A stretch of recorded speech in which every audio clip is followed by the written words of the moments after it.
5月9号，俄罗斯卫国战争胜利79周年阅兵式将在莫斯科红场举行。据俄罗斯国防部长绍伊古介绍，今年将有9000余人、75件武器和军事装备以及空天军部队参加。相比去年，今年的胜利日阅兵在规模和阵容上有何调整？普京又将在阅兵演讲当中向世界释放何种信号？俄罗斯近年来加速军工生产制造，又有何战略规划呢？一起来洞察关键。当地时间5月5号。纪念俄罗斯卫国战争胜利79周年阅兵总彩排在俄首都莫斯科红场举行。据报道，总彩排完全按照5月9号胜利日红场正式阅兵程序进行。队列方阵包括部队的团、营、连、苏沃洛夫军事学校、纳西莫夫海军学院、青年军、女兵等代表。参加特别军事行动的人员也将沿着红场行进。按照传统，方队由卫国战争时期 T-34-85坦克打头阵。作为二战期间产量最高、战果最辉煌的坦克， T-34坦克是无数俄罗斯人心中的图腾。多年来的胜利日阅兵中，当 T-34坦克一出，许多观众都会高呼“乌拉”。紧随 T-34坦克后面的是改进型虎式和台风装甲车、BTR-80装甲运兵车、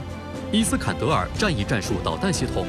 S-400凯旋防空导弹系统，其中台风装甲车是俄军最先进的轮式装甲输送车，拥有良好的防御能力，能抵御地雷和轻武器的袭击。社交媒体流传的照片和视频显示，俄乌冲突爆发初期就有大批台风系列装甲车投入前线，尤其是在基辅方向，配备台风装甲车的俄空降兵频繁在各大媒体上亮相。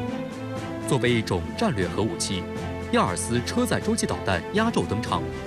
亚尔斯洲际弹道导弹是俄罗斯3位一体的战略核力量中必不可少的一部分，也是俄罗斯陆基核打击力量的中坚。它的最大射程可以达到1.2万公里，速度可达到每秒4.8公里，采用惯性制导和卫星制导的复合制导。导弹采用圆周命中误差在150米以下，每枚导弹可搭载至少6个分导式核弹头，每个弹头当量可达250万吨 TNT。按计划，到2025年，俄罗斯将装备大约150枚亚尔斯导弹和大约900个核弹头。今年4月12号，俄军就从卡普斯金亚尔试验场成功试射一枚亚尔斯弹道导弹。俄国防部称，导弹击中哈萨克斯坦萨雷沙干靶场的既定目标。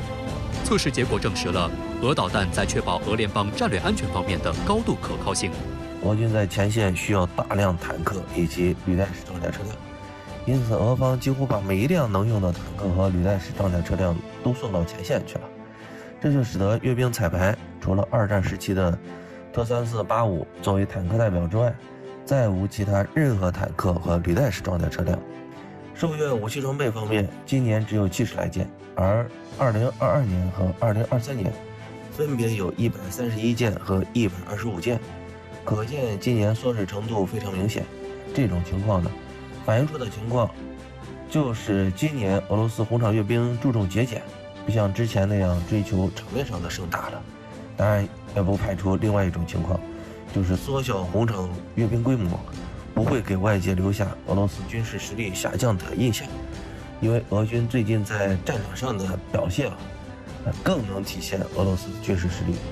根据总彩排，在阅兵式最后，俄罗斯骑士和雨燕航空队将飞越红场，拉出3色彩烟。在多数俄罗斯人看来，胜利日是一年中最重要的节日。以前是为纪念苏联在2次大战中战胜纳粹德国，而如今在俄乌冲突之下，胜利也有了新定义。普京也将阅兵作为展示自身武力、重振士气的重要舞台，将阅兵演讲作为他向外界喊话的平台。今年普京总统的讲话主旨应该和前2年相差不大，也就是呢，继续强调俄罗斯受到美西方的战略打压，俄罗斯的安全受到了前所未有的威胁，为此俄罗斯不得不奋起反抗。作为胜利日系列活动之一，5月1号起，一场特别的展览在莫斯科胜利公园举行。这场展览的展览品是俄军在俄乌冲突中所缴获的西方武器军备。活动期间，俄罗斯民众接踵而至，争相打卡。一位俄罗斯女博主记录了现场的火爆情况。Единственный минус – это большой ажиотаж публики. Так что я рекомендую посетить эту выставку в будний день, а лучше с утра или же в районе обеда. Так что даже вечером очень сложно протолкнуться к экспонатам. 俄罗斯军方称，观众在战利品展上可以看到来自英国、美国、法国和澳大利亚等国的30多件展品，其中包括主战坦克、步兵战车等。展期为1个月。5月1号开幕的展览上，除了此前已经到位的豹2主战坦克和黄鼠狼步兵战车，还有刚刚从阿夫杰耶夫卡战场上缴获、加急运到现场的美制 M1A1SA 坦克、M88A2 装甲抢救车、M1150突击破障车3件展品。展览棚房内则陈列着北约成员国的步兵武器及工程装备，在那里可以看到乌军使用的无人机、通信工具和装备。根据俄红星电视台报道称，美国、英国、法国、德国和波兰驻俄罗斯大使馆的工作人员可优先进入展区参观。目前已经有来自近50个国家的武官参观了该展览。展览的讲解员们不少都是从前线归来的俄军士兵，他们在现场现身说法，讲述在战场是如何击毁这些欧美装备。Тут достаточно серьезная лобовая броня, ЧОП называется. Вот она почти до 1,5 метров. Комбинированная керамика, металл, вот, всевозможные наполнители. Но у российской армии есть абсолютно все средства поражения для поражения данной техники. Ну, как видите, машина полностью выгорела, и никакое это не чудо-оружие. 这并非俄罗斯首次展出缴获的西方军事装备。去年8月中旬，作为俄军队2023国际军事技术论坛活动的一环，俄罗斯在位于莫斯科州的爱国者公园展出了在对乌特别军事行动中缴获的一系列武器和军事装备。值得注意的是，在乌克兰首都基辅市中心，乌军缴获的俄罗斯武器装备也曾多次被展出。评论指出，交战双方都想通过展示战利品来保持国民的必胜信念。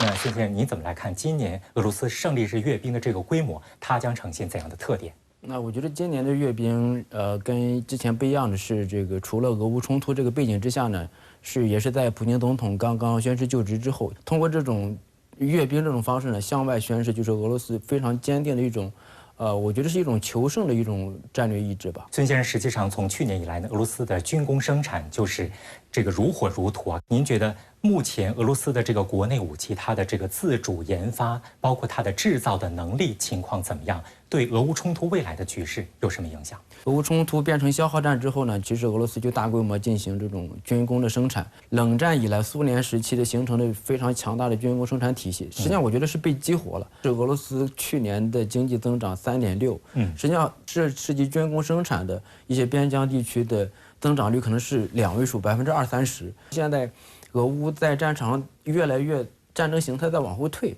就原先的时候，我们以为是高技术战争，但是后来越来越往后变成大炮、主战坦克之间的对决，包括堑壕战，就是俄乌战争现在还是一个工业化时代的战争。那么这个时候打的就是这个基础工业能力。去年，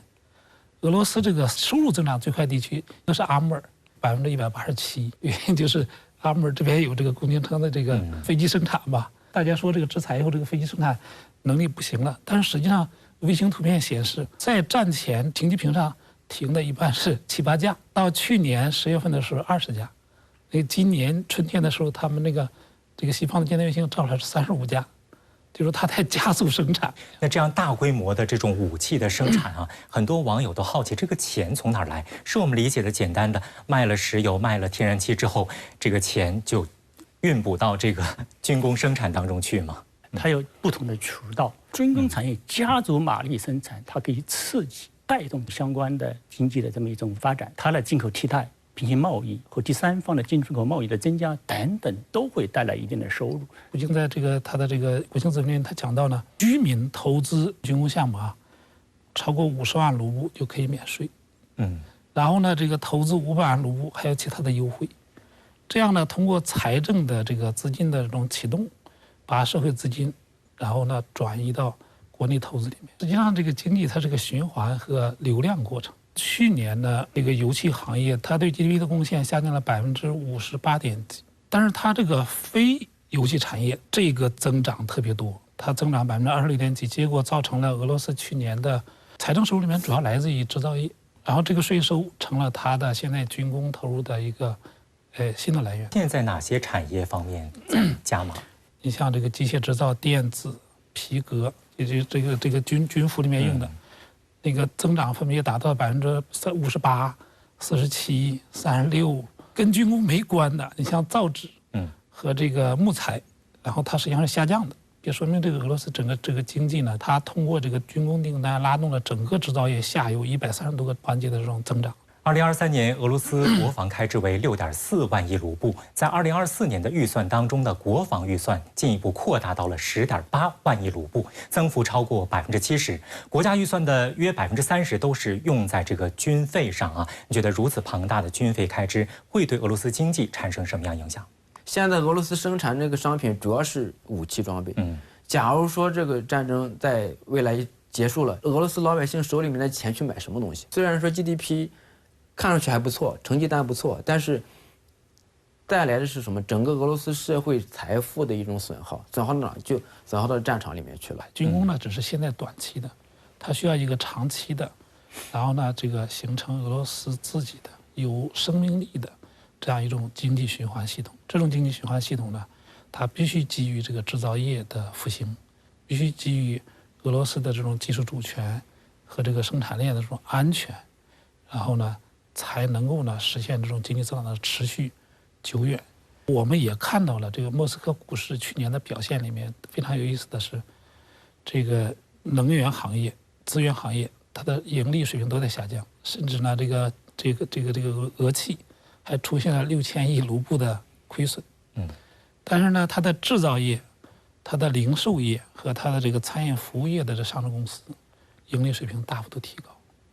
这实际上就是这个战争，引起的军工订单增加，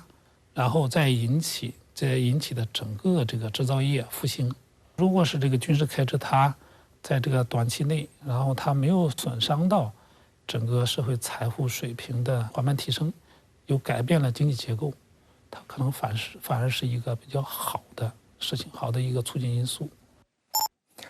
当地时间5月7号，俄罗斯总统普京在莫斯科克里姆林宫的安德烈耶夫大厅宣誓就职，开启新的总统任期。这是71岁的普京第5次出任俄罗斯总统。按照传统，普京手按宪法宣读誓词，俄宪法法院院长向他颁发总统徽章。同时，根据俄罗斯宪法，就职典礼当天，现任政府将向总统提交辞呈，总统将提出新的总理候选人，并提交国家杜马。在乌克兰危机延宕、地缘政治形势紧张的背景之下，普京将在未来6年带领国家走向何方？一起来洞察关键。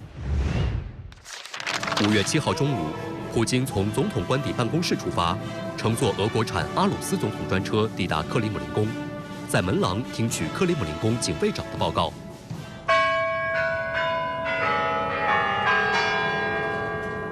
随着12时整的钟声响起，普京从圣乔治大厅和亚历山大大厅的宾客身边走过，进入安德烈大厅宣誓就职。Клянусь при осуществлении полномочий президента Российской Федерации уважать и охранять права и свободы человека и гражданина,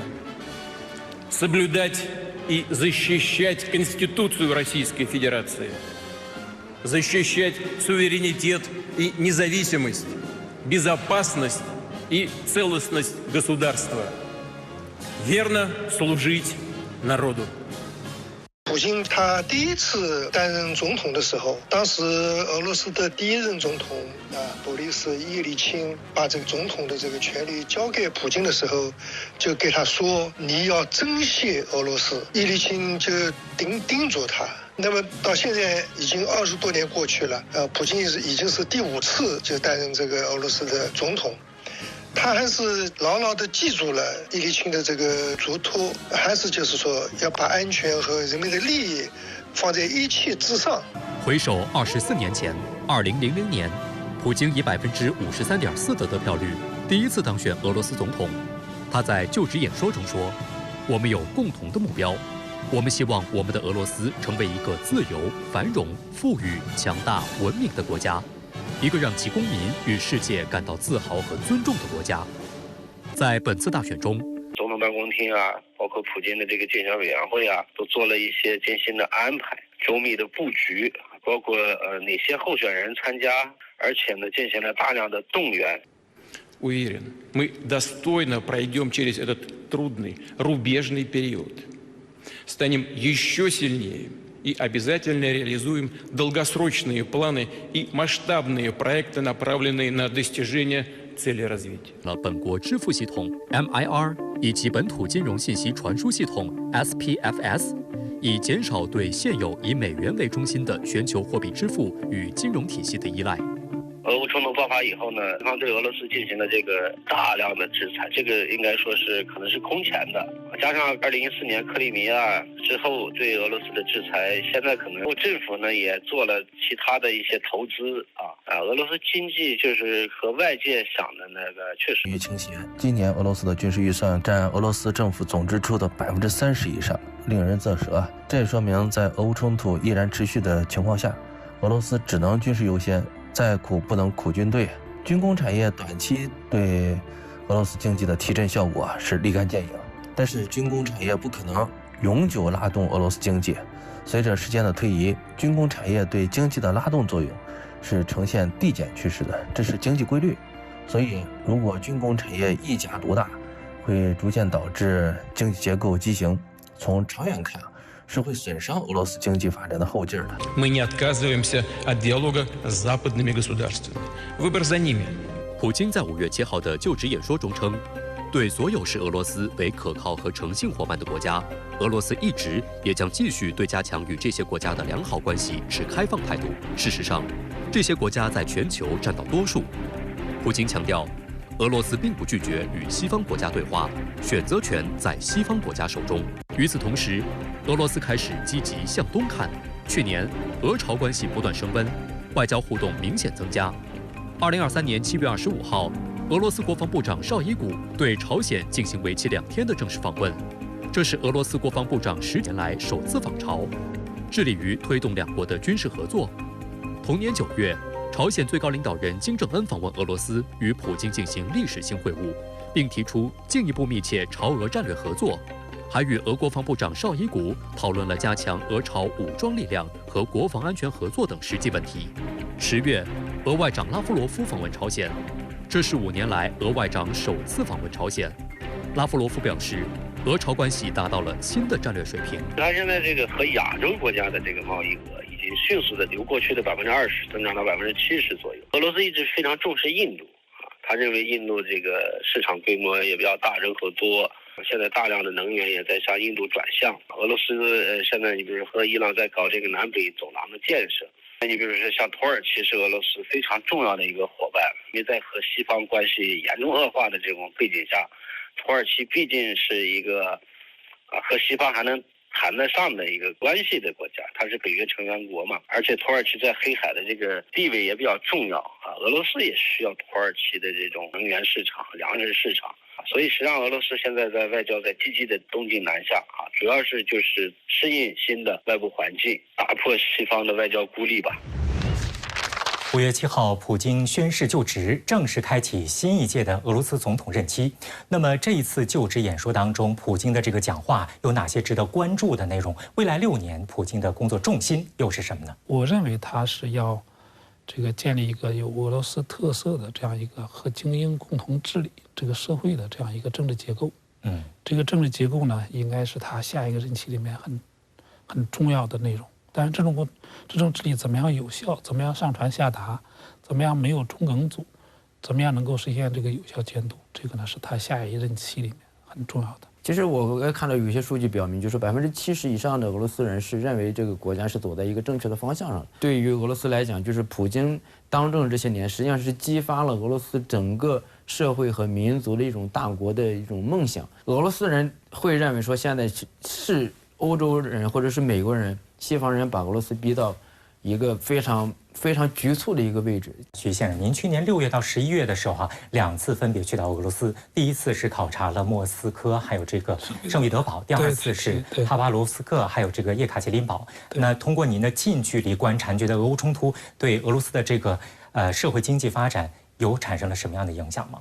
我们到了以后，我安置好了以后要去吃饭，然后呢，实际上已经有点晚了。我们下去找这个吃饭的地方的时候，发现这个熙熙攘攘，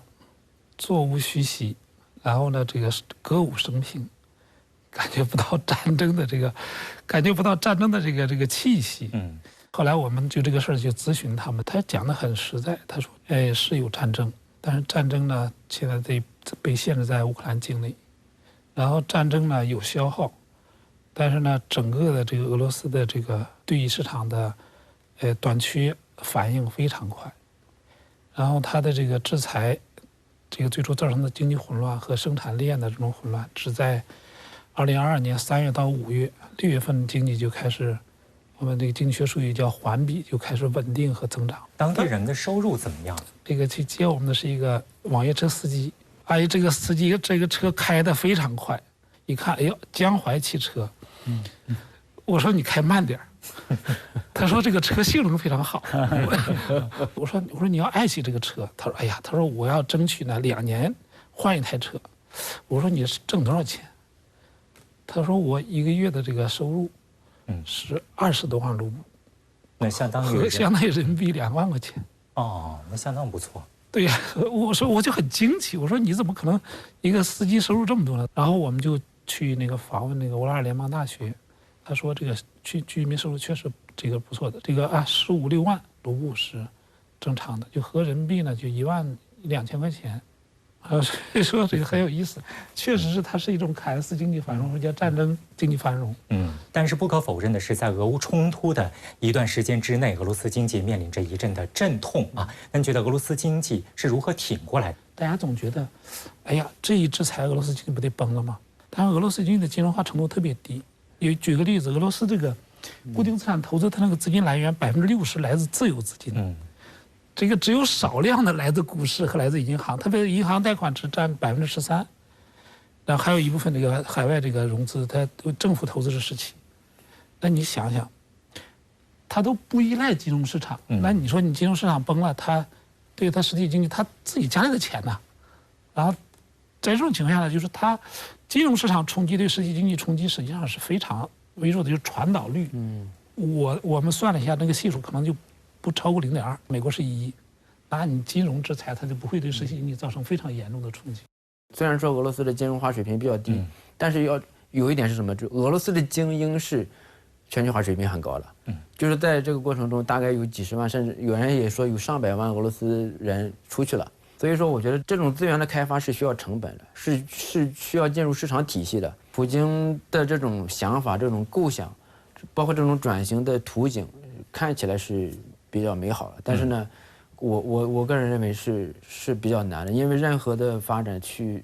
一是需要钱，第二是需要时间，第三个是需要人。我们现在都在讲俄罗斯的经济转型，他也希望把这个作为一个机会，说起来很容易，我觉得还是很艰难的。现在普京很重视远东开发，他1年3次视察远东，想通过远东西伯利亚的振兴带动俄罗斯整个经济的振兴，向东转。对，向东转，但是还是很困难的。他们俄国人自己有一个统计，就是过去的几10年来，他们这个远东西伯利亚开发的各种项目落实最终落实的执行力只有30%，所以我觉得这个还是面临很大的困难和挑战。5月4号，俄罗斯抛出重磅消息，把乌克兰总统泽连斯基列入通缉名单。这份名单上还有乌克兰前总统波罗申科等多位乌克兰现任以及历任高官。2天以后，俄罗斯继续加码通缉，将乌克兰前外交部长克里姆金等高官列入通缉名单。不过，乌克兰对这份通缉名单不以为然。乌外交部发表声明称，俄方此举证明俄罗斯国家机器和宣传部门的绝望，不知道他们还能设想出其他何种有新闻价值的借口来吸引关注。俄罗斯学者则指出，这表明俄方已经无意与泽连斯基谈判。俄乌此轮隔空交锋究竟有何深意？加之美西方继续军援拱火，俄乌和谈是否已经无望了呢？5月4号，美国总统国家安全事务助理沙利文他就提到，即便美国新军援到位，今后一段时期，俄罗斯仍然会在战场上取得进展，但是能够让乌克兰守住防线，您怎么看？乌军无论是在装备、弹药还是人员，等等，都处于下风。你现在这个军援到位之后，它是需要一段时间去恢复的。但是现在这个美国这个民主党人应该意识到，就是因为这个半年的时间的耽误，很多耐心被消耗掉了，现在是需要一个恢复时期。这次援助之后，其实我觉得会带来一个效应，就是什么呢？就是说，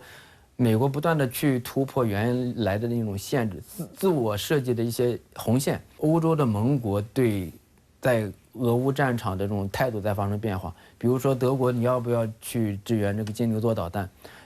这个马克龙一直在讲不排除派地面部队。等等这些吧，包括大家比较关注 F-16这个战机。对，其实能够看到，就是在这场冲突消耗战过程中呢，乌克兰获得的武器装备越来越具有攻击性。其实，俄乌之间实际上在某种程度实现了这个互有攻击、互有攻守这么一个态势。对于局部的战场来讲，这个重要的武器、影响力比较大的武器，还是会左右这种局部的战场的态势的。沙利文在谈到明年俄乌走势时就表示，乌克兰将寻求在2025年发动新的反攻。当然有一个大前提，前提就是拜登赢得总统的连任，而且呢，美国继续的军援乌克兰。你觉得2025年会成为乌克兰的反攻的窗口吗？沙利文可能是更多的是为了选举奠定一个基调，因为这个拜登是第一个进入这个战场的这个美国现任的总统，所以说这个在大选之前，俄乌战场的态势在某种程度上会影响到大选的一个结果。所以说这个2025年能不能组织反攻不好说，但是说你要让乌克兰去反攻呢，你还要支持拜登。我觉得这更多是一个选举策略。俄罗斯宣布即将举行战术核演习。在被问到举行战术核演习的原因时，佩斯科夫回答说：“很明显，我们正在谈论马克龙先生的声明和英国代表的声明，俄乌冲突会否进一步升级？”他会把美国和欧陆国家去区分开来，就是英国和美国在这个俄乌冲突之后是非常积极的，对吧？这个包括这个大规模的军事援助，包括刚才您谈到这个陆军战术导弹，这个其实对俄罗斯境内的目标是有影响的。第二个就是马克龙的声明，从2月底的时候他就说不排除这个派兵这个问题，所以说这个战术核武器这种演习，实际上我觉得是从某种程度来讲，就是俄罗斯和北约集团这种在非常高水平、非常危险的一个层级的一个均衡。也就是说，俄罗斯要释放出一个信号，如果你们再往前走，俄罗斯可能就会触碰俄罗斯核的一个问题。一方面，俄乌冲突前线再现僵局，乌克兰情报及外交官员近日均在公开场合释放与俄罗斯谈判的信号。但是另外一方面呢，西方国家仍然在激化局势。延宕已经超过2年的俄乌冲突，是否重现和谈曙光？和谈的关键要素究竟是什么呢？俄乌双方没有能力打下去，也没有意愿打下去，这是一个。第二个就是来自美西方的支持，如果美西方2周不给支持，乌克兰就打不下去了。我觉得这个也是一个关键因素。第三个因素就是乌克兰国内政治局势的变化，因为现在俄罗斯在通缉，对吧？泽连斯基，所以这个也取决于乌克兰国内政治的变化。一种可能就是没有结果的和谈，就是说这个一直是消耗战，就像刚才刘老师说的，这个打不下去了。消耗战消耗的大家都筋疲力竭，无论是俄罗斯还是乌克兰还是美国，都不想再这么玩下去了。各方都有其他的利益，那么就不要在这地方继续消耗了。这是我觉得可能，比如说停战了或者冻结冲突。第二种呢是有结果的和谈，就是要打出个结果。这里面我觉得有一部分原因不是在战场上说战场上来决定，而是说由相关各方国内的政治发生了突变。可能这种国内政治的变故可能会影响到这个战场的态势以及最后的一个结果。